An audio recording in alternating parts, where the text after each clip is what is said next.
भारत के विदेश मंत्री एस जयशंकर की। और कल मैंने आपको कल भी बताया था कि भारत का जो इतिहास लिखा जाएगा और निष्पक्ष इतिहास लिखा जाएगा, मुझे लगता है फेलियर विदेश मंत्री में एस जयशंकर का नाम शायद सबसे ऊपर आए।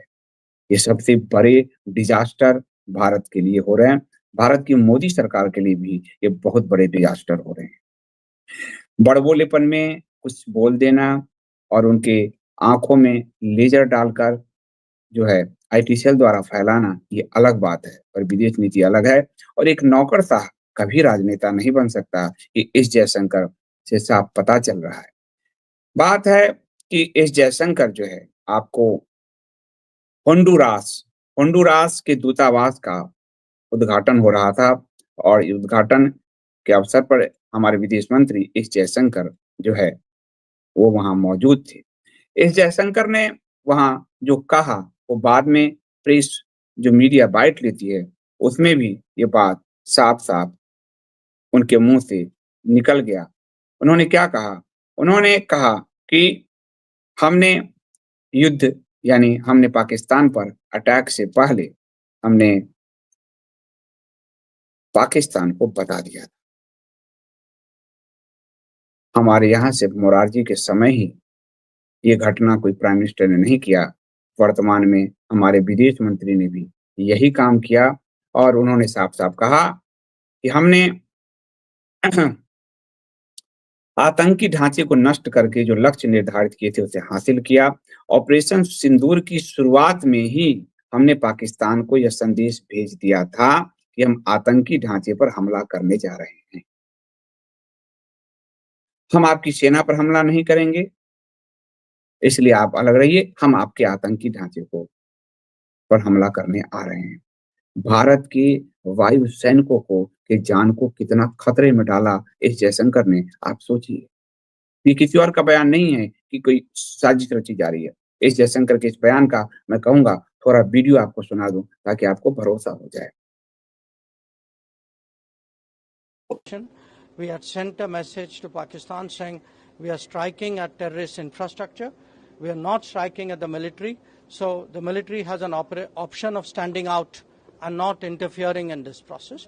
They chose not to take that good advice. Good advice. Pakistan पे हमारी सेना हमला करने जा रही है। हमारे को याद है आपको, हम भारत के प्रधानमंत्री ने कहा रडार बादल में छुप के गया था बालाकोट एयर स्ट्राइक में। क्या जरूरत है रडार की?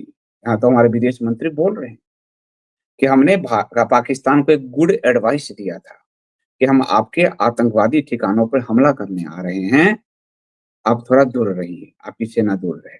जरा सोच कर देखिए और आप अपने गांव, तहसील, जिला में किसी क्रिमिनल के बारे में सोचिए।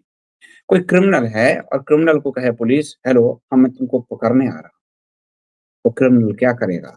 क्या घर पर प्रतीक्षा करेगा या भाग जाएगा? सोचिए जरा, अपने आप से सोचिएगा। इसमें मैं कुछ नहीं कह रहा हूँ। विदेश मंत्री का बयान सुना दिया। विदेश मंत्री ने जो कहा, we inform Pakistan before launching operation Sindoor. Bharat के साथ, भारत की सेना के साथ मोरारजी देसाई ने जो किया वही एस जयशंकर ने किया। और इसकी 2-3 चीजें आप अगर समझेंगे कि क्या जो अजहर मसूद है, क्या इसी कारण बच गया? क्या अजहर मसूद को बचा लिया पाकिस्तान ने? क्योंकि पाकिस्तान के पास था कि हम कहाँ-कहाँ हमला करेंगे। एस जयशंकर ने कह दिया कि भई हम हमला करने आ रहे हैं आपके आतंकवादियों को नष्ट करेंगे। और क्या बड़े पैमाने पर आतंकवादियों को वहाँ से हटा दिया गया था। तभी आतंकवादी बड़े पैमाने पर आतंकवादी के मरने की सूचना नहीं आई। 100 का आंकड़ा हमारे रक्षा मंत्री दे रहे हैं, सब दे रहे हैं, पर 100 का आंकड़ा कन्फर्म नहीं है। वहाँ गिना किसने? ये जयशंकर जो कह रहे हैं। मसूद अजहर की फैमिली ज़रूर मारी गई, इसका मतलब है कि मसूद अजहर को वहाँ से पाकिस्तान हटा ले गया। और उसको मालूम था कि मसूद अजहर जब पाकिस्तान भारत को ये तक पता है, तो मसूद अजहर की फैमिली पर थोड़ी हमला करेगी। इसका मतलब मसूद अजहर को बचाया पाकिस्तान ने और उसकी सूचना गाहे-बगाहे मोरारजी देसाई की तरह इस जयशंकर ने दी कि हम हमला करने आ रहे हैं। ये अपने मुँह से वो कह रहे हैं। और इसलिए फैमिली तो मसूद अजहर का वहाँ था, लेकिन मसूद अजहर गायब था। वह जिसने भारत को इतना जख्म दिया, वो गायब था। कैसे गायब था? अपने परिवार से अलग, क्योंकि उसको सूचना भारत के विदेश मंत्री ने पाकिस्तान सरकार को दे दिया था कि हम आ रहे हैं ज़रा आप पर अटैक करने, थोड़ी बात करेंगे और अटैक कर लेंगे। ये बात खुद जयशंकर ने कही और यही कारण है कि जब मसूद अज़हर की फैमिली मरी है, तो 14 करोड़ रुपए पाकिस्तान ने दिए हैं और उस मसूद अज़हर के ज़रिए और कितने आतंकवादी वारदातों को अंजाम दिया जाएगा। भारत के पास एक अवसर था, भारत ने अपने नौकरशाह विदेश मंत्री का के बड़बोलेपन का शिकार हो गया भारत, भारत की सेना और उन्होंने सूचना पाकिस्तान को दी। ये खुद वो कह रहे हैं। आप फिर से पढ़िए, आप देखिए, आपको लगेगा कि किसी मीडिया में नहीं, तो मैं आपको कहूँगा अमर उजाला का मैंने सारी मीडिया आपको बताया हूँ, सब जगह ये बात और वो विदेश अ, के दूतावास का उद्घाटन कर रहे हैं और वहाँ ये बड़बोलापन वो बोल रहे हैं। कमाल देखिए आप। एक मोरारजी देसाई इस भारत को जख्म देने के लिए काफ़ी नहीं था, एक जयशंकर पैदा हो गया और मोरारजी देसाई के उसी जख्म के कारण उनको पाकिस्तान का सबसे बड़ा अवार्ड दिया गया। आज मुस्लिम कंट्रियों से बड़े-बड़े अवार्ड क्यों मिल रहे हैं? इस सवाल संदेह के घेरे में बात। पाकिस्तान को सूचना देकर मान लीजिए हमारे फौजी फँस जाते, मारे जाते तो क्या होता? उसके लिए क्या जयशंकर ने भारतीय सेना को खतरे में नहीं डाला? आप सोच कर देखिए। नीचे लाओ इसमें और तीसरा, चौथा जो है संघर्ष विराम को लेकर ये जो पैरा है उसको संघर्ष विराम को लेकर विदेश मंत्री ने देखिए आपको, पढ़िए उसमें क्या कह रहे हैं। ऑपरेशन सिंदूर की शुरुआत में ही हमने पाकिस्तान को संदेश भेज दिया था कि हम आतंकी ढांचे पर हमला कर रहे हैं, न कि सेना पर और सेना के पास यह विकल्प है कि वह अलग खड़ी रहे, हस्तक्षेप न करे। वह देश, वह राष्ट्र पाकिस्तान जो आतंकवादी पैदा करती है, वो आतंकवाद से दूर से खड़ेगी। आइए भारत, आप बम गिराइए, हम दूर से देख और उसके बाद पूंछ में हमारे 16 नागरिक मारे गए।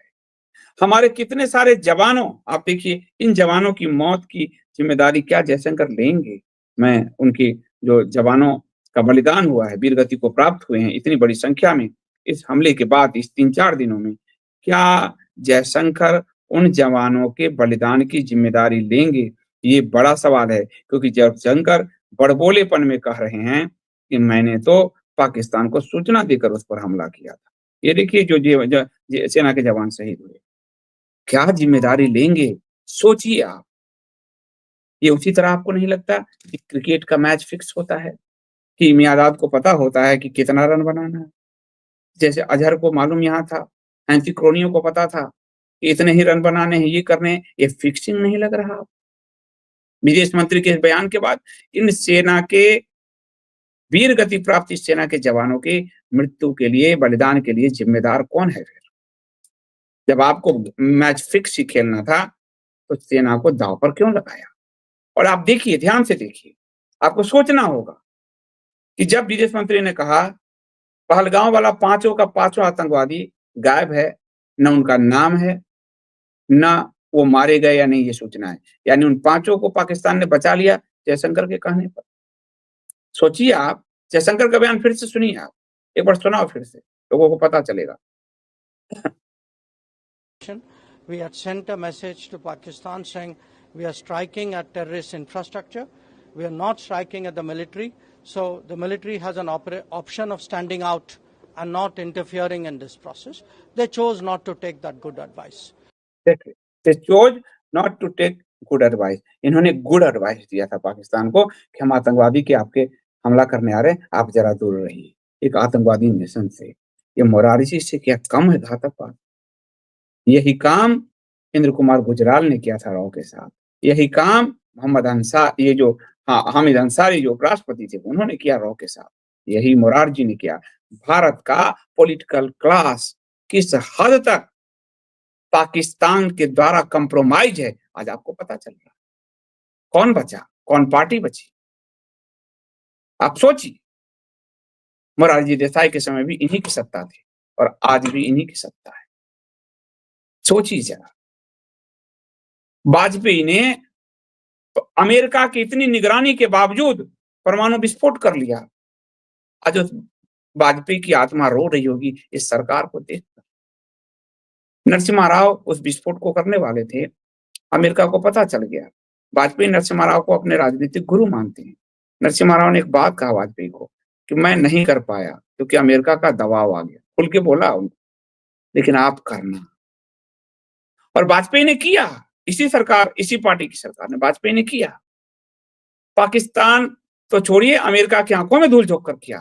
लेकिन यहां तो अमेरिका को कहा जा रहा है, पाकिस्तान को, कि मैं आ रहा हूं। और अपराधी आपका इंतजार करता हुआ अपने घर में बैठेगा। सोचिए, अगर 500 आतंकवादी मर सकते थे तो 100 का आंकड़ा है। अगर अजहर मसूद मर सकता था तो उसके बीवी और साले का आंकड़ा है। ये कितनी बड़ी फिक्सिंग है, आप सोचिए। वह अजहर मसूद जिसने जख्म दिए वो बच गया। कभी सूचना देकर युद्ध किया गया है? और आज जो विदेश की मीडिया और भारत की सेना ने भी इसको गोल गोल घुमाया। यदि राफेल, मैं कह रहा हूं यदि, फिर भी राफेल हमारा गिराया गया तो क्या इसके जिम्मेदार विदेश मंत्री नहीं,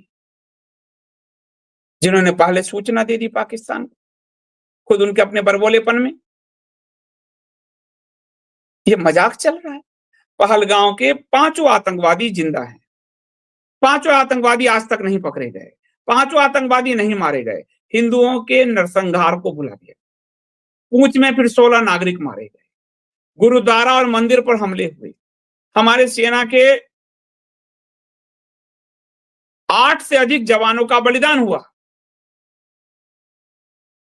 पार्टी तिरंगा यात्रा निकाल रही है और क्योंकि पार्टी के विदेश मंत्री करें, हमने तो पहले ही पाकिस्तान को सूचना दे दी थी। सोचिए, क्योंकि अगर धर्म और देश के लिए नहीं सोच सकते, नेता की गुलामी में रहेंगे, तो हर जन्म आपको गुलाम के रूप में पैदा होना। स्वतंत्र चेतना मनुष्य है हिंदू धर्म में। सोचिए एक बार कि आप यही कहीं दुश्मन से झगड़ा करने जा रहे हैं, कुछ करने जा रहे हैं, तो आप क्या कहेंगे? मैं आ रहा हूं। इतने बड़े ऑपरेशन में अगर वायुसेना, हमारी सेना के साथ कुछ हो जाता तो क्या होता? इस डिजास्टर के लिए भी ये शर्म नहीं करेंगे, माफी नहीं मानेंगे। तिरंगा यात्रा, चुनावी यात्रा इनकी चल रही है।